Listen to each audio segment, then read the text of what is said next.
ইন্নামাল মুমিনুনা আল্লাযীনা ইযা যুকিরাল্লাহ ওয়াজিলাত কুলুবুহুম ওয়া ইযা তুলিয়াত আলাইহিম আয়াতুহু যাদাতুহুম ঈমানা ওয়া আলা রাব্বিহিম ইয়াতাওয়াক্কালুন। মুহতারাম হাজিরিন, আল্লাহ পাক রব্বুল আলামিন কোয়ালিটি সম্পন্ন ঈমানদারদের এক নম্বর গুণাগুণের আলোচনা করলেন। ইন্নামাল মুমিনুনা আল্লাযীনা ইযা যুকিরাল্লাহ ওয়াজিলাত কুলুবুহুম। এক নম্বরে গুণ, ঈমানদার বান্দার সামনে যখন আল্লাহ তাআলার আলোচনা করা হবে, জিকির করা হবে, তো ওই বান্দার অন্তরটা প্রকম্পিত হতে থাকবে। সুবহানাল্লাহ। যে মুহূর্তে আল্লাহ এবং রাসূলের নাম ওই বান্দার সামনে নেওয়া হবে, তার অন্তরটা প্রকম্পিত থাকবে। অর্থাৎ আল্লাহ তাআলা বুঝাইছেন এই বান্দাটা জিকিরকারী বান্দা হবে। ঠিক কিনা বলেন? সম্মানিত হাজিরিন, সর্বপ্রথম আল্লাহ তাআলা যে গুণের কথা বলছেন এটা হলো জিকিরের গুণ। জিকির করলে আমার আর আপনার লাভ কি? নবীজি সাল্লাল্লাহু আলাইহি ওয়াসাল্লাম হাদিসের মধ্যে বলছেন। সাহাবায়ে কেরাম জিজ্ঞাসা করছেন, ও আল্লাহর হাবিব, দুনিয়ার ভিতরে সবচেয়ে দামি মানুষ কারা, উত্তম মানুষ কারা? মান আফজালুন নাসি দারাজাতান ইনদাল্লাহ?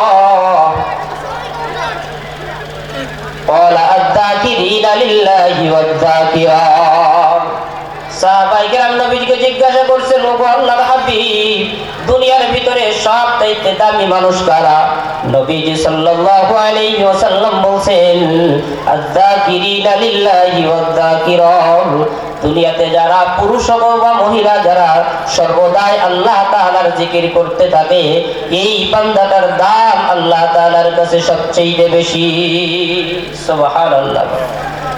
আমি আর আপনি যেই মুহূর্তে আল্লাহ তাআলার জবানে, আমার জবানে আল্লাহ তাআলার নাম আলোচনা করব, জিকির করতে থাকবো, যত বেশি আমার জবানে আল্লাহ পাকের জিকির থাকবে, আমি আপনি তত আল্লাহ পাকের নৈকট্য অর্জন করতে পারবো।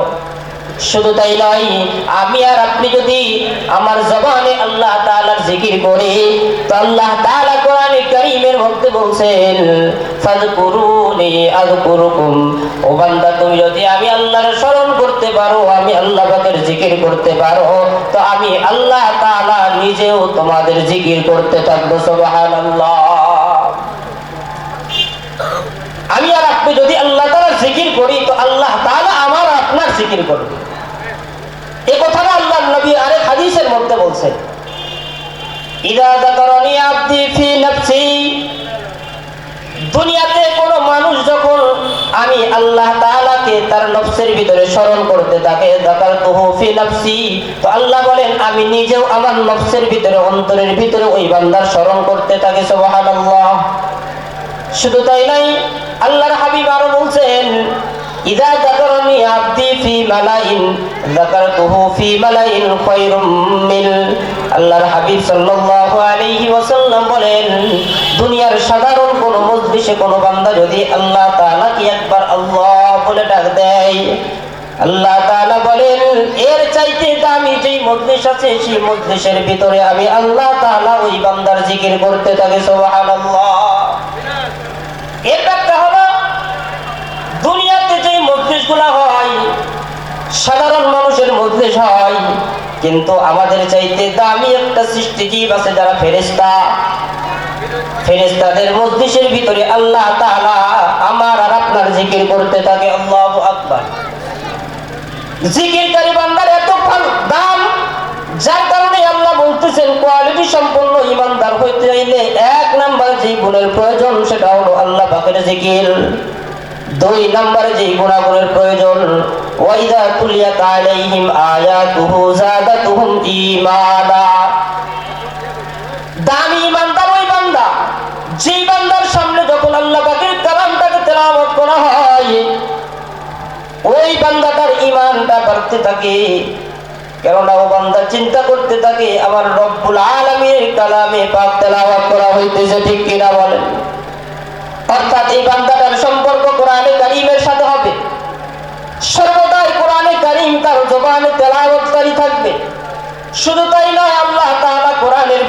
যেই কথাগুলো বলছেন, যে আদেশগুলো করেছেন, ওগুলা নিজের জীবনে বাস্তবায়ন করবে, আর যেই সমস্ত নিষেধকৃত জিনিস আছে সেই সমস্ত জিনিস থেকে বিরত থাকবে।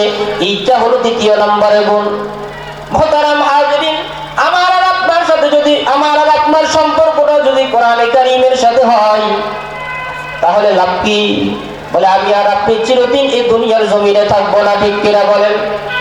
এমন একটা সময় আসবে যেই সময় আল্লাহ তাআলার পক্ষ থেকে মালাকুল মাউত আমাদের কাছে আসবে। সময় হয়ে গেলে মালাকুল মাউত যখন আমার আর আপনার কাছে আসবে, আর ফিরে যাইবে না, আমার প্রাণ পাখিটা বের করে নিয়ে যাইবে, ঠিক কিনা বলেন? কিন্তু আমি আর আপনি যখন কবর জগতে যাব, আমার আমলটা যদি ভালো না হয়, বলেন তো কবরে শাস্তি হবে কিনা? আর আমার আর আপনার যদি আমল ভালো হয়ে যায়, আল্লাহ তাআলা কবর থেকে জান্নাতের হাওয়া চালু করে দিবে, সুবহানাল্লাহ। ঠিক আমার আমলটা যদি ভালো নাও হয়, আমি আর আপনি যদি কোরআনের সাথে সম্পর্ককারী বান্দা হই, অর্থাৎ এই যে মাদ্রাসা, এখানে কোরআনের তেলাওয়াত হয়, যেই সমস্ত তালেবে ইলম কোরআন শিখতেছে, এদের সাথে আমার সম্পর্ক, মাদ্রাসার সাথে সম্পর্ক, কোরআনের সাথে সম্পর্ক, নিজে বসে বসে যখন সময় পাই তো কোরআনে কারীম তেলাওয়াত করি। আল্লাহর হাবিব সাল্লাল্লাহু আলাইহি ওয়াসাল্লাম বলেন, ইযা কুদিয়াল মাইয়িতু ফি কবরিহি জাআল কুরআনু ইনদা রাসিহি। আল্লাহর হাবিব সাল্লাল্লাহু আলাইহি ওয়াসাল্লাম বলেন, কোন বান্দাকে যখন কবরের ভিতরে রাখা হয়, তো ওই বান্দার কবরে তার যদি সম্পর্কটা কোরআনের সাথে হয়, তো ওই কোরআনটা ওই বান্দার সামনে দাঁড়ায় যায়। কোরআনের সাথে যদি আমার আর আপনার সম্পর্ক হয়, তো আল্লাহর হাবিব সাল্লাল্লাহু আলাইহি ওয়াসাল্লাম বলেন, এই কোরআনটা তার মাথার পাশে দাঁড়ায় যায়। যদি শাস্তির ফেরেশতা আসতে চায়, তো এই কোরআন তখন বলে যে আপনারা কোথায় আসতেছেন? এই বান্দার সম্পর্ক আমি কোরআনের সাথে ছিল, সুতরাং আপনারা আসতে পারবেন না, সুবহানাল্লাহ। অর্থাৎ কোরআনের সাথে সম্পর্কের কারণে আল্লাহ কবরে আযাবটা মাফ করে দিবেন। শুধু তাই নয়, কিয়ামতের মাঠ যেদিন কায়েম হয়ে যাবে, সেদিন এই কোরআন আমার আর আপনার পক্ষে সাক্ষী দিবে। আর আমার আপনার সম্পর্ক যদি কোরআনের সাথে না হয়, তাহলে এই কোরআনটাই আমার আপনার বিপক্ষে সাক্ষী দিবে, ঠিক কিনা? আল কোরআন হুজ্জাতুল লাকা ওয়া আলাইকা, হয় এই কোরআন আপনার পক্ষে সাক্ষী দিবে, না হয় বিপক্ষে সাক্ষী দিবে। মুহতারাম হাজিরিন, কোরআনের সাথে সম্পর্ক যদি আমার আর আপনার হয়, একদম শুরু থেকে শেষ পর্যন্ত, কবর পর্যন্ত যেখানেই যাইবেন আপনার দাম বাড়তে থাকবে। শুধু তাই নয়, আমি আর আপনি যদি জান্নাতি হয়ে যাই, তো কোরআনের সাথে সম্পর্ক যদি হয়, তো আল্লাহ তাআলা ঘোষণা দিবেন, বান্দা দুনিয়ার জমিনে কোরআন তেলাওয়াত করছিলা, তো এখনো তুমি কোরআন তেলাওয়াত করতে থাকো। যতগুলো আয়াত তুমি তেলাওয়াত করতে পারবা, তত তাআলা জান্নাত আমি আল্লাহ তোমার জন্য বরাদ্দ করে দিব, সুবহানাল্লাহ। এই জন্য কোরআনের সম্পন্ন ঈমানদারের দ্বিতীয় গুণ কোরআনের সাথে সম্পর্ক। 3 নম্বরে গুণ, ওয়া আলা রাব্বিহিম ইয়াতাওয়াক্কালুন। এই বান্দাটা দুনিয়ার কোনো কিছুর উপরে ভরসা রাখবে না, সর্বদাই ভরসা রাখবে আল্লাহর উপরে, সুবহানাল্লাহ। সব সময় ভরসা থাকবে আল্লাহর উপরে, আল্লাহ তাআলার পক্ষ থেকে যা হবে এটার উপরে ভরসা, দুনিয়ার কোনো আসবাবের উপরে ভরসা থাকবে না। 4 নম্বর গুণ, আল্লাযীনা ইউকিমুনাস সালাতা ওয়া মিম্মা রাযাকনাহুম ইউনফিকুন। এই বান্দাটা নামাজি হবে, অর্থাৎ নামাজ তার কখনো ছুটে যাবে না। 4 নম্বর গুণ, এই নামাজি হবে, নামাজ কখনো ছুটে যাবে না। কেননা নামাজ এমন একটা ইবাদত, এই ইবাদতের মাধ্যমে কাফের আর ঈমানদারের মধ্যে পার্থক্য হয়, ঠিক কিনা বলেন? এমন ইবাদতের নাম নামাজ, যেই নামাজের মাধ্যমে আপনার কুদরতি কদম যখন আপনার রবের সামনে যখন দাঁড়াইবেন, আপনার রবের কুদরতি কদমে আপনার কপালটা ঠেকাইবেন, আল্লাহ তাআলা এত খুশি হয়ে যায়। দুনিয়াতে যত আমল আছে, নামাজের মাধ্যমে আল্লাহর যত নিকটবর্তী হওয়া যায়, অন্য কোন আমলের মাধ্যমে এত নিকটবর্তী হওয়া যায় না, ঠিক কিনা?